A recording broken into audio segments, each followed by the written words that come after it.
యేసు ప్రభువారు ఈ గెత్సెమనే తోటలో ఆ గాయాన్ని అంగీకరించడానికి ఇష్టపడ్డాడు. పేతురు అడ్డుపడ్డా సరే వద్దని చెప్పి దైవ చిత్తానికి శిరస్సు వంచాడు. అదే యేసుప్రభు జీవితంలో ఒక భయంకరమైన సంఘటన చోటు చేసుకుంది. చాలాసార్లు ఆలోచించనండి, దూర ప్రాంతంలో ఉన్నవారు మనం చనిపోతామని పెద్ద పట్టించుకో. ఏదో దూరపు బీరకాయ పీసు చుట్టం అనుకో, మనం పెద్ద బాధపడం. ఎవరో మన పెద్ద పరిచయం లేని వాళ్ళు మరణిస్తే మనంత బాధపడం. కానీ ఇక్కడ దేవుని చిత్తాన్ని యేసుక్రీస్తు ప్రభువారు తన హృదయానికి ఎంతో సన్నిహితంగా ఉన్న ప్రాణ స్నేహితుడు, ఆప్తమిత్రుడు, బంధువు, తన ప్రియుని కోల్పోయాడు యేసుక్రీస్తు ప్రభువారు. ఒక్కసారి ఆలోచించు, ఇప్పుడు దుఃఖాన్ని, శోకాన్ని ఎలా ఎదుర్కోవాలి? ఎవరండి ఆ ప్రియుడు మరణించాడు అంటే మత్తయి సువార్త 14వ అధ్యాయం. ఎంత భయంకరమైన సన్నివేశమో ఒక్కసారి మీరు ఆలోచించాల్సి మనవి చేస్తున్నా. యేసుక్రీస్తు ప్రభువారి దగ్గరికి ఈ వార్త రానే వచ్చింది. ఏంటి ఆ వార్త అంటే మత్తయి సువార్త 14వ అధ్యాయం. హేరోదు యొక్క బర్త్డే జరుగుతూ ఉంది. తన భార్య హేరోదియా తన కుమార్తెను ప్రేరేపించి పంపించింది. కుమార్తె అద్భుతంగా నాట్యం ఆడుతూ ఉంది. ఆ నాట్యానికి తన తండ్రి యొక్క హృదయం కరిగిపోయేసరికి వెంటనే నీకేం కావాలో కోరుకోమనేసరికి ఆ కుమార్తె నేరుగా వెళ్ళి నా అమ్మని అడిగింది. ఏం కావాలనేసరికి అమ్మ అడిగింది, బాప్తిస్మిచ్చి యోహాన్ యొక్క తల తెగనరికి తీసుకురమ్మని కోరింది. ఎప్పుడైతే బాప్తిస్మిచ్చి యోహాన్ యొక్క తల తెగనరికి తీసుకురమ్మని కోరేసరికి ఆయన చుట్టుపక్కల ఉన్న ప్రజలను కాదనిలేక, మనసులో ఆయన అంటే గౌరవం ఉన్నప్పటికీ వెంటనే ఏం చేశారు తెలుసా అండి? పిలిపించాడు. మత్తయి సువార్త 14వ అధ్యాయం అందరము కలిసి 10-11 వచనాలు కలిసి చదువుకుందాం. 10-11 కలిసి చదువుకుందాం. బంట్రోతులను పంపి చెరసాలలో యోహాను తలతో కట్టించెను. వాడు అతని తల పల్లెములో పెట్టి తెచ్చి ఆ చిన్న దానికి ఇచ్చెను. ఆమె తన తల్లి వద్దకు దాన్ని తీసుకొని వచ్చను. ఇప్పుడు ఏం చేశాడండి? బాప్తిస్మిచ్చి యోహాను అంత అద్భుతమైన పరిచర్య చేయుచున్న దైవజనుడు, అగ్ని కుమ్మరించిన దైవజనుడు, ఇప్పుడు యేసు ప్రభువారికి ఎంతో ప్రియమైన వాడు. ఈయన తలను శిరచ్ఛేదనం చేసి అర్ధాంతరంగా తలను నరికి ఓ పల్లెములో ఆ తలను పెట్టి శవము పంపించబడింది. ఆ తల పల్లెములో పెట్టి చూపించబడింది. ఇలాంటి ఆ పరిస్థితిలో 12వ వచనం, అంతటా యోహాను శిష్యులు, బాగా గమనించండి, యోహాను శిష్యులు వచ్చి శవమును ఎత్తుకొని పోయి పాతి పెట్టి, బాగా గమనించండి, శవాన్ని ఎత్తుకుపోయారు, శిష్యులు వచ్చి పాతి పెట్టారు. వాళ్ళు ఏం చేస్తున్నారండి? శవాన్ని ఎత్తుకొని తీసుకువెళ్ళి ఎప్పుడైతే జరిగిందో అంతటా యోహాను శిష్యులు వచ్చి శవమును ఎత్తుకొని పోయి పాతి పెట్టి యేసు వద్దకు వచ్చి తెలియజేసిరి.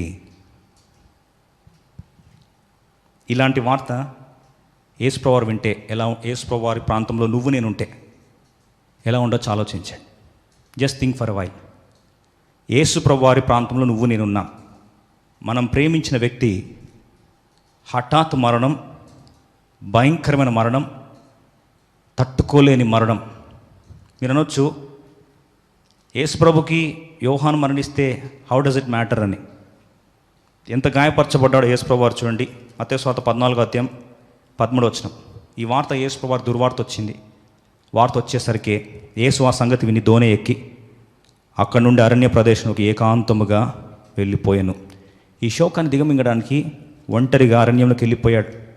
ఎందుకు అరణ్యం వెళ్ళాల్సి వచ్చిందంటే, అరణ్యంలోకి వెళ్తున్నాడంటే యేసు ప్రభువారు ఏకాంతముగా తన్ను తాను ప్రార్థన చేసుకోవడానికి కొరకు వెళ్ళేవాడు.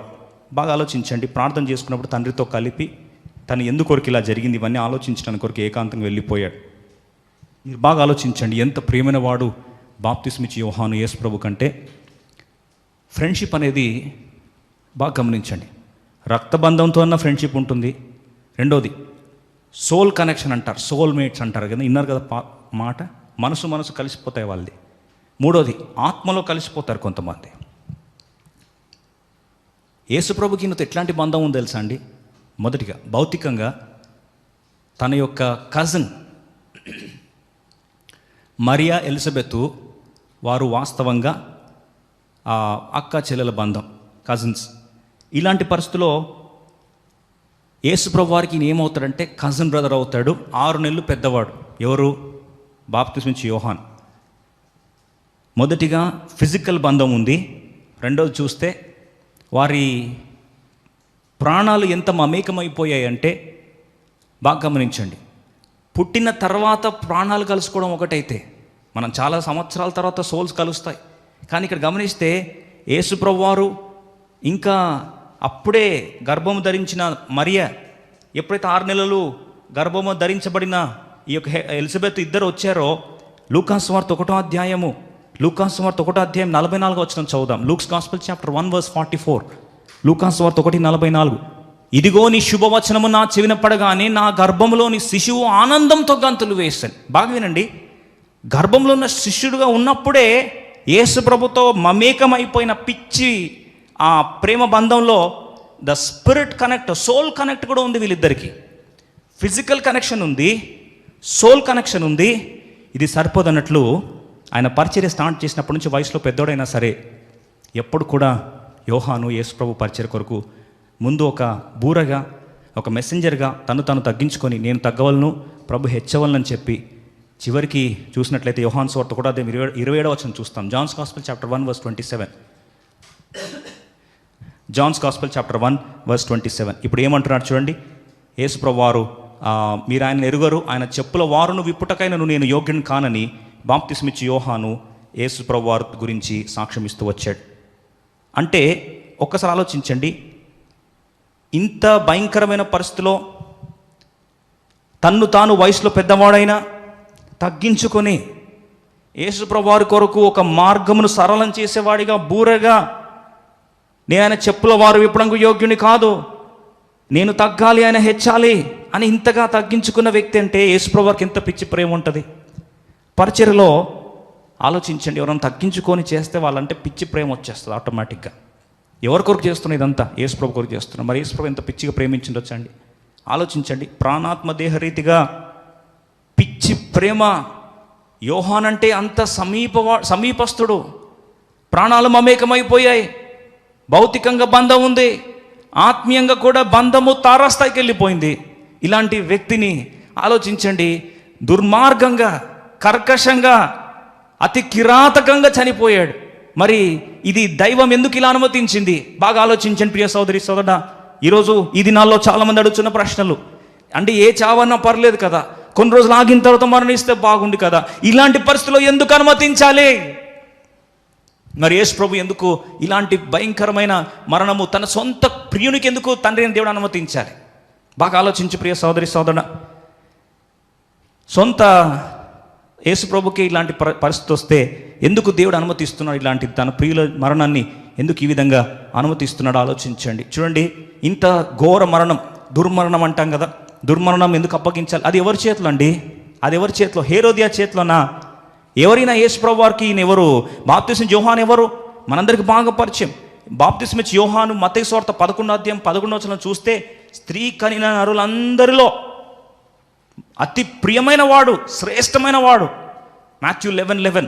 స్త్రీ కనిన నరులందరిలో ఉన్నతమైన వాడు, ఎంతో ప్రియమైన వాడు, గొప్పవాడు. ఇంత గొప్పవానికి ఇంత భయంకరమైన మరణం ఎందుకు? Why such a painful, disastrous, heinous, nasty death for such a great man of God? ఈరోజు చాలా మందికి ప్రశ్నకు జవాబు దేవుడు చెప్పాలని ఆశపడుతున్నాడు. వాస్తవంగా ప్రియ సోదరి సోదరుడా, ప్రియమైన వాడు ఒకటైతే, స్త్రీకన్ల జనంలో గొప్పవాడు ఒకటైతే, ఎంతో ప్రియమైన వాడిగా పెరిగిన వాడు ఒకటైతే, ఆయన ఎవరి మీద కూడా ఆధారపడలేదే, అరణ్యంలో బ్రతికాడే, తన తిండి కూడా, తన ఆహారం కూడా అతి సామాన్యమైన వాడిగా తింటూ వచ్చాడే, ఎవరికి భారంగా బ్రతకలేదే, అంత ప్రియమైన జీవితాన్ని జీవించి సాధారణమైన సరళమైన ఎవరికి భారంగా ఉండొద్దని తను తగ్గించుకొని యేసు ప్రభువుని ఇంత ప్రేమించి ఇంతగా పరిచర్య చేస్తే, యేసు ప్రభు వారికి ప్రియమైన వ్యక్తి ఇలా మరణిస్తే ప్రభు గాయం ఎలా ఉండొచ్చు? అంటే మనం అంటాము యేసు ప్రభు దేవుడు కదా అంటే అని. చూడండి, మత్తయి సువార్త 14వ అధ్యాయం ఈ వార్త యేసు ప్రభు గారు తీసుకొని వచ్చారు 12వ వచనంలో. వెన్ జీసస్ హర్డ్ ఇట్, యేసు ఆ సంగతి వినేసరికి చూడండి వెంటనే తట్టుకోలేకపోయాడు. దోణి ఎక్కాడు, అక్కడ నుండి అరణ్య ప్రదేశంలోకి ఏకాంతం వెళ్ళిపోయాడు, ఒంటరిగా వెళ్ళిపోయాడు. బహుశా దేవునితో సమయాన్ని గడపడానికి ఆరంభించి దేవునితోనే సమయాన్ని గడపడానికి కొరకు అరణ్యానికి వెళ్ళిపోయాడు. ఈ అరణ్యంలో ప్రభుతో పాటు ప్రార్థన చేస్తూ ప్రభు యొద్ద తండ్రి యొద్ద ఏంటయ్యా అని చిత్తమని తెలుసుకొని దైవ చిత్తాన్ని తెలుసుకోవడానికి కొరకు ఎంతగానో ప్రాధేయపడి తను తగ్గించుకున్న అనుభూతిలోనికి యేసు ప్రభు వారు ఉన్నాడన్న సత్యాన్ని మరొకసారి జ్ఞాపకం చేస్తూ ఉన్నాను. వాస్తవంగా ఆలోచించి ప్రియ సోదరి సోదరుడా, మనం సాధారణంగా వార్త వింటే మనం శోకంలో వెళ్తున్న మొదటిగా డినయల్ స్టేజ్లో ఉంటాం. ఇది జరగలేదో, నా కుమారుడు ఇంకా బ్రతికే ఉన్నాడు, నా భర్త ఇంకా బ్రతికే ఉన్నాడు, మా తల్లి ఇంకా బ్రతికే ఉంది. మొదటిగా శోకములో మానసికంగా ఆలోచిస్తే ఒక డినయల్ స్టేజ్లో ఉంటాం. ఇది ఇంకా జరగలేదో, ఇంకా బ్రతికే ఉన్నాడేమో, బ్రతికి ఉన్నట్లే కనిపిస్తుంది, తీసుకొస్తారేమో అని ఆలోచనలో ఉంటాం. తర్వాత కాలక్రమేణా ఒక రాంటి కోపం మనలో హృదయం నుంచి వస్తూ ఉంటుంది.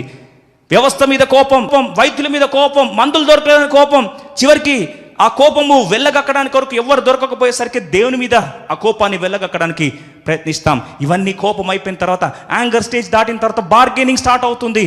బతికుంటే బాగుండు కదా, ఒక్క నిమిషం దేవుడు ఆలోచించుంటే బాగుండు కదా, ఒక్క 2-3 సంవత్సరాల ఆయుష్ పెంచుంటే బాగుండు కదా, హెచ్కే జీవితంలో ఆయుష్ పెంచిన దేవుడు ఎందుకు నా తల్లి జీవితంలో పెంచలేదని ప్రశ్నల మధ్యలో కొద్దిగా అది పెంచుంటే బాగుండని బార్గెనింగ్ స్టార్ట్ అయ్యి చివరికి బార్గెనింగ్ తర్వాత డిప్రెషన్లోకి వెళ్ళిపోతాం. ఆ డిప్రెషన్ ఎలా ఉంటుందో తెలుసా అండి? కృంగిపోయి ఇంకింతే, చీకటి కనిపిస్తుంది, భవిష్యత్ అంతా చిమ్మ చీకటి, భయపడుతున్నట్టు భయాందోళన వాతావరణం, గుండె అంతా బరువు ఎక్కినట్లు కనిపిస్తూ ఉంటుంది. ఏమైపోతుందో అర్థం కాని పరిస్థితి.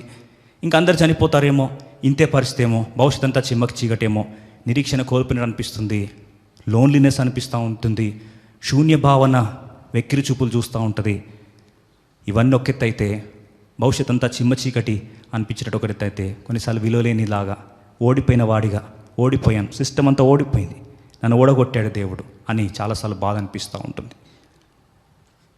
ఇవన్నీ దాటిన తర్వాత లాస్ట్కి వచ్చేదే యాక్సెప్టెన్స్. అప్పుడు దీన్ని అంగీకరించడానికి ఇష్టపడతా. కానీ ఎందుకు ఓడిపోయినట్టు వాస్తవంగా చూస్తే మన యొక్క విద్యా వ్యవస్థ మనకు నేర్పించే ఆ బోధన విధానం చూస్తే చాలా తప్పుగా మరణం పట్ల వ్యవహరిస్తున్న కారణాన్ని బట్టి ఈ మరణాన్ని మనం సరిగా అర్థం చేసుకోవడానికి మన వల్ల కావట్లేదు. ఎందుకు తెలుసా అండి?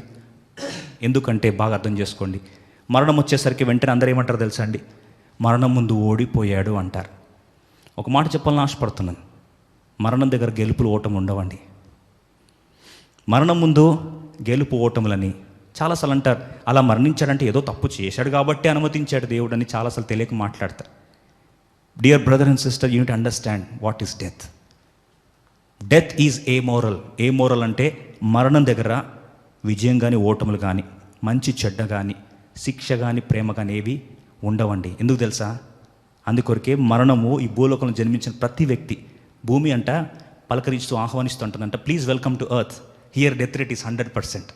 ఈ భూలోకానికి రండి, ఎందుకంటే ఇక్కడ డెత్ రేట్ 100% ఉందండి. అంటే 1 out of 1 విల్ డై. మనం అందరం చనిపోతామండి. చాలామంది విషాదం ఏంటంటే, అలా చనిపోయాడో, ఏం తప్పు చేశాడో మూర్ఖంగా మాట్లాడతారు, తెలియక మాట్లాడతారు. మరి అట్లంటే యోహాన్ తప్పు చేశాడా అడుగుతున్నాను ఈరోజు. కొంతమంది తెలియక బోధకులు కూడా తప్పు చేస్తారు. మనం నేర్చుకున్న పాఠాలు ఏంటంటే, మనం నేర్చుకున్న సబ్జెక్ట్ అంతా సగం నాలెడ్జ్ అయిపోయేసరికి కొంతమంది అంటారు, అంత దుర్మరణ పాలేడంటే ఏదో తప్పు చేసే ఉంటాడు. ఆలోచించనండి, యేసు ప్రభు ప్రియమైన యోహాను తప్పు చేస్తే చనిపోయాడా? అలా అని చెప్పి యేసు ప్రభు వారు ప్రియమైన శిష్యులు చాలామంది శిరచ్ఛేదనం చేయబడ్డారు, తప్పు చేశా? ఈరోజు చాలామంది అడుగుతున్న ప్రశ్న, సేవకుడు ఎందుకు అలా చనిపోయారు? ప్రియమైన వారు ఎందుకు చనిపోయారు? ఈ విధంగా చనిపోకపోతే బాగుండు కదా. నేను అడుగుతున్నా ఈరోజు ప్రశ్న, మరి బాప్తిసం ఇచ్చే యోహాను తప్పు చేశాడు కాబట్టి మరణించాడా? ఒక మాట చెప్పాలని ఆశపడుతున్నా, చావు ముందు తప్పు చేస్తానో లేకపోతే మంచి చేస్తానో చావు వస్తుందని కాదు, చావు అందరికీ వస్తుంది. Death has nothing to do with victory or failure. చాలాసార్లు అంటారు, మరణం దగ్గర వైద్యం అంతా ఓడిపోయినందుకు. అరే, ఓడిపి గెలపడం అనేది ఏమీ లేదు, దేవుడు నిర్ణయించిన సమయంలో వెళ్ళాల్సిందే. కొంతమంది అంటారు, మరణం గెలిచి వచ్చాడు. ఏంటండి మరణం గెలిచి వచ్చేది? మరణం తప్పించుకున్నాడని మాట్లాడతారు. అది నిర్ణయ సమయం ఇంకా రాలేదు. వాస్తవంగా చూస్తే ఎలా ఉంటుంది తెలుసా అని చెప్పడం. మరణం అనేది ఎగ్జాంపుల్ ఏంటంటే, సునామీ విక్టిమ్స్ సునామీని ఆపలేకపోయారు అన్నట్టు ఉంటుంది. ఎంత విడ్డూరంగా ఉంటుందండి. Hurricane victims could not stop hurricane. Hurricane has come and therefore they became victims. ఈరోజు విషాదం ఏంటంటే చాలాసార్లు మూర్ఖంగా మాట్లాడతారు. We need to have a right attitude and knowledge about death. మరణం పట్ల సరైన వైఖరి ఉండాలి, సరైన సిద్ధపాటు ఉండాలి. విషాదం ఏంటంటే అన్నిటికీ సిద్ధపడే మనము మరణం ఎదుర్కోవడానికి మన ప్రియుల పక్షం కాదు, మన పక్షమే మన సిద్ధపాటు ఉండాలి. విషాదం ఏంటంటే తెలియక చాలాసార్లు మరణం పట్ల ఎన్నో అపోహలు, ఎన్నెన్నో అపార్థాలు చేసుకొని సరిగా అర్థం చేసుకోలేని పరిస్థితి. మరి బాప్తిసమిచ్చి యోహాను అంత క్రూరమైన మరణానికి దేవుడు అంత ప్రియమైన వాడిని ఎందుకు అప్పగించాడు? క్లుప్తంగా చూసినట్లయితే చాలా తలంపులు ఉన్నాయి, కానీ ఈరోజు కేవలం ఒక తలంపు మాత్రమే మనం చూడడానికి ప్రయత్నిస్తాం. రండి, మొదటి కారణం చూసుకుందాం. ఎందుకొరకు దేవుడు ఈ విధంగా అనుమతించాడని చూస్తే, దానియేలు గ్రంథం 11:35 చూస్తే, బుద్ధిమంతులు కూలిపోతున్నారట. ఎందుకు కూలిపోతున్నారో తెలుసా అండి? బాగా గమనించండి. ఇప్పుడు బుద్ధిమంతుడైన జ్ఞాని అయిన బాప్తిసమిచ్చి యోహాను కూలిపోయాడు. ఎవరి కొరకు? వై? దానియేలు 11:30 నిర్ణయ కాలం ఇంకా రాలేదు కనుక అంత్యకాలం వరకు జనులను పరిశీలించుటకును పవిత్రపరచుటకును బుద్ధిమంతులలో కొందరు కూలుదురు. పరిశీలించుటకు టు ఎగ్జామిన్. ఏమని ఎగ్జామిన్ చేసుకోవాలి? బాగా వినండి. అద్భుతమైన మర్మాన్ని పరిశుద్ధాత్మ నాతో మాట్లాడింది మీకు పంచుకోవాలని ఆశపడుతున్నాను. మీకు ఇష్టమైతే ఏమని పరిశీలించుకోవాలని దేవుడు ఇష్టపడ్డాడు? బాగా వినండి. ఇప్పుడు బాప్తిసమిచ్చి యోహానుని యేసుప్రభు వారు కలుసుకున్నప్పుడు వారిద్దరి మధ్యలో సంభాషణ చూస్తే అర్థమైపోతుంది. మత్తయి సువార్త 3:15 చూస్తాం. మత్తయి సువార్త 3:15 వారిద్దరు కలుసుకున్నారు. ఏమని పరిశీలించుకోవడానికి దేవుడు ఇష్టపడ్డాడు చూడండి. మత్తయి సువార్త 3:15 మనం చూసినట్లయితే, అందరం కలిసి యేసు ఇప్పటికీ కానిమ్ము. యేసుప్రభు వారు బాప్తిసమిచ్చి యోహాను దగ్గరికి వచ్చాడు. బాప్తిసమిచ్చి యోహాను షాక్ అయిపోయాడు. ఇదేంటి నా దగ్గరకు వచ్చి బాప్తిసం తీసుకుంటున్నాడు, ఇదేంటి నేను ఇవ్వడం ఏంటి అని చెప్పి ఆశ్చర్యపోతున్నప్పుడు ఒక మాట అన్నాడు. ఆ మాట జ్ఞాపకం చేసుకుందాం. ఇది పరిశీలించుకోవడానికి దేవుడు అవకాశం ఇస్తూ వచ్చాడు. ఎవరి మరణం ద్వారా? బాప్తిసమిచ్చి యోహాను ప్రయాసలు మాని ప్రభు దగ్గర నిద్రించాడు. కానీ బాప్తిసమిచ్చి యోహాను ద్వారా మనం సిద్ధపడాలి. యేసు ప్రభు సిద్ధపడాలి. ఏమని సిద్ధపడాలి చూడండి, రండి చదువుకుందాం. మత్తయి సువార్త 3:15 యేసు ఇప్పటికి కానిమ్ము, నీతి యావత్తు ఇలాగు నెరవేర్చుట మనకు తగి ఉన్నది. బ్యూటిఫుల్ మాట గమనిస్తా. For Jesus answering said unto him, suffer it to be so now, for thus it becometh us. It becometh you, or it becometh me కాదండి. It becometh us. Us is a plural form. It includes both John the Baptist and Jesus Christ. It becometh us to fulfill all righteousness. Then he suffered him. నీతి కార్యము జరగాలి అంటే నేను నీవు కలిపి ఈ నీతి కార్యం గుండా వెళ్తున్నాం. ఇంకో మాటలు, it's a four shadow of cross. సిలువ అనే నీతి కార్యానికి ఒక ఛాయగా, ఒక షాడోగా, ఒక ముందు చూపుగా దేవుడు బాప్తిసం యోహాను తీసుకెళ్ళి ఆయన యొక్క పోకడలో, ఆయనను కొనిపోవటలో యేసు ప్రభు వారికి సమయం ఇచ్చి ఈయన ఏకాంతంగా అరణ్యంకి వెళ్ళి సిద్ధపడుతున్నాడు. ప్రభు ఇది నా రాక కూడా ఇలాగే ఉంటుంది కదా అని. ఒకసారి ఆ సత్యాన్ని యేసు ప్రభు నోట్లో మనం చూస్తాం. మత్తయి సువార్త 17 ఈ మాటకు రెఫరెన్షియల్ బ్యాక్గ్రౌండ్ ఉంది, దాన్ని చూసుకుందాం రండి. Matthew's gospel chapter 17:12-13. ఇప్పుడు యేసు ప్రభు వారు తన శిష్యులతో రూపాంతరపు కొండ దగ్గరకు వస్తే బాప్తిసమిచ్చి యోహాను గురించి ఏమని రాస్తుందో చూద్దాం రండి. 12-13 కలిసి చదువుకుందాం. ఆయనను ఏలియా మీది వరకు వచ్చెను, వారు అతని ఎరుగక తమకిష్టం వచ్చినట్లు అతని ఎడల చేసిరి. మనుష్య కుమారుడు కూడా అలాగే వారి చేత శ్రమలు పొందబోచున్నాడని మీతో చెప్పుచున్నానని 13 వస్తాం. అప్పుడు ఆయన బాప్తిసమిచ్చి యోహాను గూర్చి తమతో చెప్పినని శిష్యులు గ్రహించిరి. బాప్తిసమిచ్చి యోహాను ఇలా మరణం గుండా అప్పగించబడ్డాడు అంటే వెంటనే పరిశీలన సమయాన్ని యేసు ప్రభు ఆలోచించుకొని నీతి యావత్తు ఇలా జరగడానికి we both of us are preparing for the cross. మరి బాప్తిసమిచ్చి యోహాను దేని కొరకు వచ్చాడు? యేసు ప్రభు వారికి ముందు వార్తను ప్రకటించడానికి కొరకు వచ్చాడు, మార్గం సరళం చేయడానికి వచ్చాడు కదా. ఇప్పుడు రెండవదిగా యేసు ప్రభు వారి మరణానికి కూడా ఒక ఫోర్ షాడోగా, సిలువకు సాదృశ్యముగా, ఒక ఛాయగా ముందు మరణంలో కూడా సిద్ధపాటుగా బాప్తిస్మ యోహాను ముందుగా వెళ్ళాడు. ఒకసారి ఆలోచిస్తే ప్రియులందు ఎవరు తీసుకెళ్తున్నాడా? ఈరోజు సవాల్తో ప్రశ్న అడుగుతున్నా. వారి చావు గురించి ఏడుస్తున్నావు, ఒక ప్రశ్న అడుగుతున్నా. వారి చావులో నుండి, వారి మరణంలో నుండి ఈరోజు నీ సిద్ధపాటేది? What is your preparation? నిజంగా దేవునికి ఇష్టడై ఉండాలంటే, ప్రియ కుమారుడు ఉండాలంటే ఏం చేయాలంట చూడండి. హెబ్రీయుల రాసిన పత్రిక 11:6 విశ్వాసము లేకుండా దేవునికి ఇష్టం ఉంట అసాధ్యము. ఇప్పుడు దేవునికి ఇష్టంగా ఉండాలంటే ఏం ఉండాలండి? విశ్వాసం ఉండాలి. విశ్వాసం అంటే ఏంది? మొదటి వచనం చూస్తాం, 11 మొదటి వచనం. విశ్వాసం అంటే 11:1 చూద్దాం. ఏంటండి విశ్వాసం అంటే? నిరీక్షించే వాటి యొక్క నిజస్వరూపము, అదృశ్యమైనవి ఉన్నవనుటకు రుజువు. ఇప్పుడు భవిష్యత్తులో ఏం జరగబోతుందో ఏమీ తెలియదు, అది వెలుచూపు. అదృశ్యమైన ఉన్నవి అని చెప్పాలంటే వెలుచూపు బట్టి యాక్సెప్ట్ చేయలేం. ప్రస్తుతం ఎందుకు యాక్సెప్ట్ చేయమండి పలానా ప్రియుల మరణాన్ని? అదృశ్యమైనవి ఏంటో మనకు తెలియదు. దేవుడు సమస్తము సమకూడి మేలుకై చేయను అని మనకు అర్థం కాదు, ఎందుకంటే ప్రస్తుతం మేలుకు కనిపించదు కదా. యెహోవా దుష్కార్యం చేయడం అసంభవము. అవును, నిత్యత్వంలో దుష్కార్యం చేయలేని యాక్సెప్ట్ చేస్తాం, ప్రస్తుతమే దుష్కార్యంలా కనిపిస్తుంది కదా. అంటే కనిపించని వాటిని అదృశ్యమైన ఉన్నవి అంటే ఒక రుజువు ఏంటి అంటే విశ్వాసం. అంటే ఇప్పుడు బాప్తిస్మ యోహాను విషయంలో దేవుడు చేసింది ప్రస్తుతం చూస్తే అది గాయకరమైందే, హానికరమైందే, అర్థం కానిదే. కానీ దేవుడు అన్యాయం చేయడం అసాధ్యము, ఆయన సమస్తము సమకూడి మేలుకై చేస్తాడు అని ఏదైతే నమ్ముతామో ఆ నమ్మడమే విశ్వాసం. అంటే ఇప్పుడు యేసుప్రభు వారికి ఆ విశ్వాసాన్ని తర్ఫీదిస్తున్నాడు దేవుడు. Secondly, he's preparing him for examining himself whether he is in faith or not.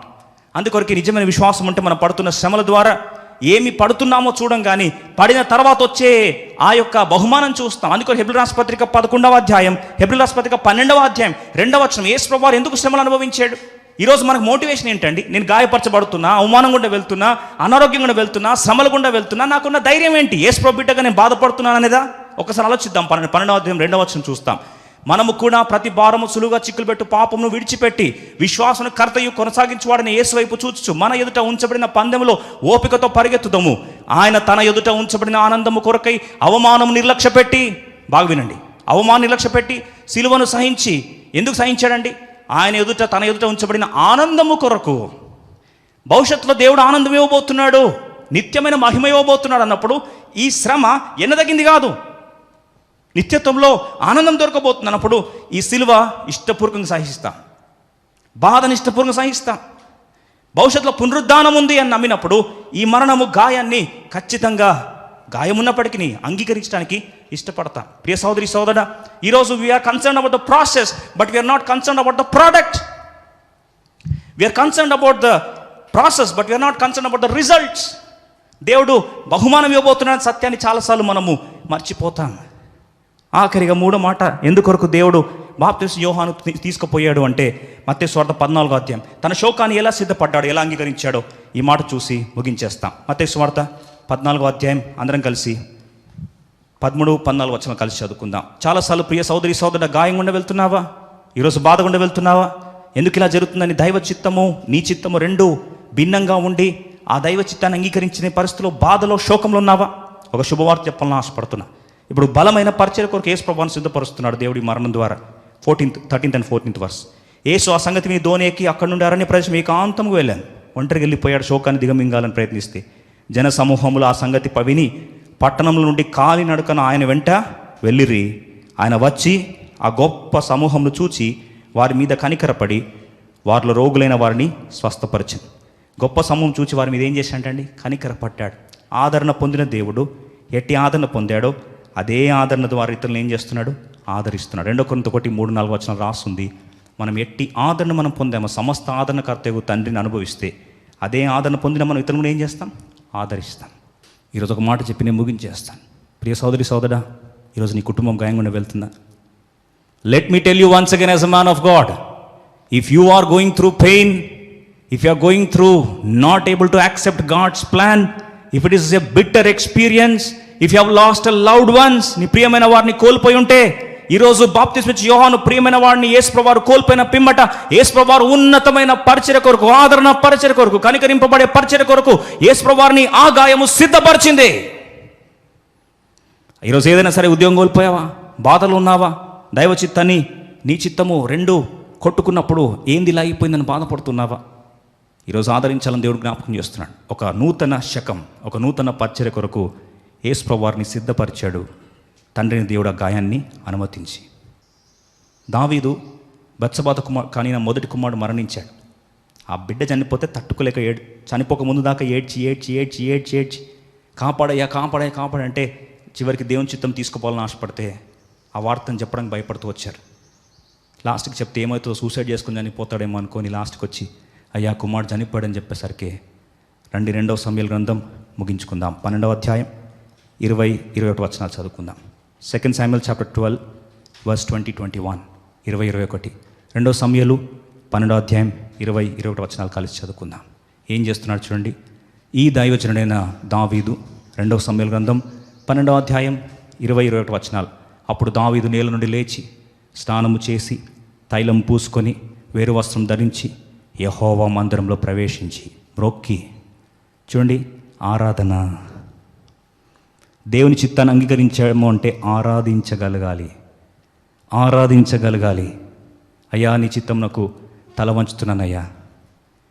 నేను తైలము రాసుకొని, అప్పుడు దావీదు నేల నుండి లేచి స్నానము చేసి తైలము పూసుకొని అనాయింటింగ్ తీసుకున్నాడు, వేరు వస్త్రం ధరించాడు, ఏడ్చే వస్త్రాలు తీసేశాడు, శోక వస్త్రాలు తీసేశాడు, కన్నీటి ప్రార్థన చేసిన వస్త్రాలు తీసేశాడు.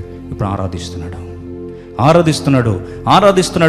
ఆ వస్త్రం ధరించి యెహోవా మందిరంలో ప్రవేశించి మ్రొక్కి తన ఇంటికి తిరిగి వచ్చి భోజనము తెమ్మనగా వారు వడ్డించినప్పుడు అతడు భోజనము చేసిరి. అక్కడ వచ్చి భోంచేస్తున్నాడు.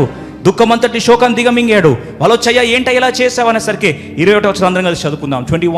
21 అందరం కలిసి చదువుకుందాం. అతని సేవకులు బిడ్డ జీవంతో కూడా ఉన్నప్పుడు ఉపవాసం ఉండి దాని కొరకు ఏడ్చుచుంటివి, కానీ అది మరణమైనప్పుడు లేచి భోజనం చేస్తేవి, నీవు ఇలాగూ ఎందుకు చేస్తున్నావు అనేసరికి అప్పుడు 22 అందరం కలిసి చదువుకుందాం. 22. అప్పుడు ఆయన అంటున్న మాట చూడండి, ఒక దైవజనుడు ఎందుకు ఆరాధించగలుగుతున్నాడు? అతడు బిడ్డ ప్రాణంతో ఉన్నంత వరకు దేవుడు నా ఎందుకు కనికరించి వాని బ్రతికించునేమో అనుకొని నేను ఉపవాసం ఉండి ఏడ్చుచుంటిని. అయితే 27 అప్పు ఇప్పుడు చనిపోయిన కనుక నేను ఎందుకు ఉపవాసం ఉండాలి? ఆయన చిత్తాన్ని నేను అంగీకరిస్తున్నాను. వాని తిరిగి రప్పించగలనా? నేను వాని యొద్దకు పోవుదును, కానీ నీ వాడు నా యొద్దకు మరలా రాడు అని చెప్పి ఆ శోకంలో నుండి దేవుని చిత్తాన్ని ఆరాధిస్తుండగా 24వ అధ్యాయం ఆఖరి భాగం చూస్తే సొలొమోనును దేవుడు తిరిగి అతనికి గిఫ్ట్గా ఇచ్చాడు, రీప్లేస్మెంట్గా ఇచ్చాడు. సొలొమోన్ అంటే దేవుడు ప్రేమించిన కుమారుడు. అందుకొరకు ఆయనకు వెంటనే పేరు మార్చేసి చూడండి, జెదిద్యా అని పెట్టారు పేరు. ఎందుకొరకు అతని సొలొమోన్ అని పేరు ఎందుకు పెట్టారు అంటే ఆయన ప్రేమించిన కుమారుణ్ణి, దేవుడే ప్రేమించిన కుమారుణ్ణి తెచ్చి ఆ యొక్క దావీదు చేతిలో పెట్టి యెదిద్యాను తన చేతిలో పెట్టాడు. ఎందుకు తెలుసా? దేవుడు ఇంతగా ప్రేమించిన బిడ్డను తనకిచ్చాడు. ఈరోజు ఎందుకు చెప్తున్నా అంటే, lovely gift can be given to you when you worship the lord. దేవుని ఆరాధించగలవా? ఈరోజు నువ్వు అంటున్నావేమో, ఇదంతా దేవునికి సాటి అవుతుందండి, నాకెందుకు అంటే దావీదు మనిషే కదా. అందుకొరకే ఎఫెసీ గ్రంథం 2వ అధ్యాయం, ఎఫెసీ 2వ అధ్యాయం 10వ వచనం, ఎఫెసీ పత్రిక 2వ అధ్యాయం 10వ వచనం మనం చూసినట్లయితే, దేవుడు మన కొరకు నిర్ణయించిన ఆ ఉద్దేశం నెరవేర్చడానికై ఆయన చేతి పని ఉన్నాము, మరియు వాటి యందు మనము నడుచుకున్న వల్లని దేవుడు ముందుగా సిద్ధపరిచిన సత్క్రియలు చేయటకై మనము క్రీస్తు యేసునందు సృష్టింపబడిన వారమై ఆయన చేసిన పని ఉన్నాం. యేసుప్రభువు వారు ఏ విధంగా గాయపరచబడితే ఆయన దేవుడండి, నేను మనిషిని కదా అంటే, మరి మనం కూడా ఆయన చేతి పనే ఉన్నాం కదా. మన జీవితంలో దేవుడు ఉద్దేశం నెరవేర్చాలని ఆశపడుతున్నాడు కదా. అదే నిజమని నమ్మగలిగితే, every incident that God allows in your life is not an accident but it's an appointment. దేవుడు అనుమతించే ప్రతి ఒక్కటి అది ఒక జరగని ఆకస్మిక యాక్సిడెంట్ కాదండి, ఆ దేవుడు నిర్ణయించిన సత్యం అని గుర్తెరిగి ప్రభుని ఆరాధించగలమా? 3 ఆశీర్వాదాలు మనం చూస్తాం. గొప్ప పరిచర్యకు సిద్ధపరుస్తున్నాడు ఆ గాయంలో నుండి. రెండవదిగా మానవాతీతమైన శక్తిని విడుదల చేస్తున్నాడు. దైవ చిత్తాన్ని అంగీకరించి యాక్సెప్ట్ చేయడం ద్వారా ప్రియమైన కుమారుడు, ప్రేమించిన దేవుడే ప్రేమించిన సొలొమోను అంత గొప్ప జ్ఞాని పుట్టలేదు, పుట్టబోడనే జ్ఞానిని దేవుడు దయచేశాడు. ఈరోజు నీ స్పందన ఏంటి? Can we bow down our heads to accept God's will? చాలా కష్టమైన పని దైవ చిత్తాన్ని ఎలా అంగీకరించాలి. How difficult it is. ఇది వృత్తిరీత్యా కావచ్చు, ఉద్యోగరీత్యా కావచ్చు, ఆర్థికంగా కావచ్చు, కుటుంబరీత్యా కావచ్చు, సేవరీత్యా కావచ్చు, కొన్నిసార్లు ప్రియుల మరణం విషయం కావచ్చు, అనారోగ్యం పట్ల కావచ్చు. దేవుడిని చేసిన ప్రార్థనలు వినట్లేదా? ప్రార్థనలు వినను అని దేవుడు అంటున్నాడా? బాధ తట్టుకోలేక బాధపడుచున్నావా? అయ్యా, నీ చిత్తాన్ని నేను శిరస్సు వంచుతున్నాను. Accepting God's will. Let thy will be done. Lord, I accept your will అని చెప్పగలవా?